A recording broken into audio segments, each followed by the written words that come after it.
Number one and teenage heartthrob Björn Borg bagged 5 Wimbledon titles in a row before being brutally dethroned in 1981 by arch-rival John McEnroe, who defeated him in both the Wimbledon and US Open finals.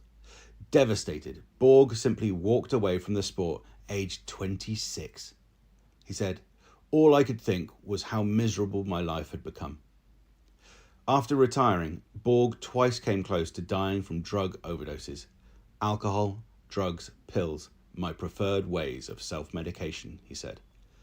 Presumably becoming number one on the planet by committing regicide on the guy previously deemed the greatest ever player was enough to fill McEnroe's begging bowl. Alas, he wrote of 1984, his greatest year in tennis. Except for the French, the one tournament just before the Open in which I had been basically over-tennised, I won every tournament I played in 1984. 13 out of 15. 82 out of 85 matches. No one had ever had a year like that in tennis before. No one has since. But on October the 1st, 1984, I was standing in the Portland airport waiting to board a flight to LA for a week off, and suddenly I thought, I'm the greatest tennis player who ever lived. Why am I so empty inside? As discussed, quote, nobody is ever satisfied. The begging bowl in the head always remains empty.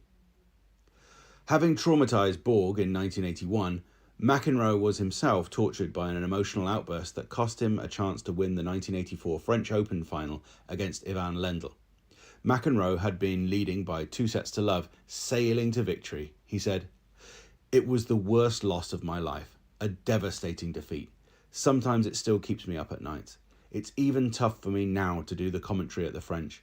I'll often have 1 or 2 days where I literally feel sick to my stomach just at the thought of being there and thinking about that match, thinking of what I threw away and how different my life would have been if I'd won." Why did it mean so much so many years later? Who cares about a tennis match that took place in 1984? Quote, I had 2 Wimbledons and 3 Opens. A French title followed by my 3rd Wimbledon would have given me that final complete thing that I don't have now, a legitimate claim as possibly the greatest player of all time. This was fantasy at the time, even more so now.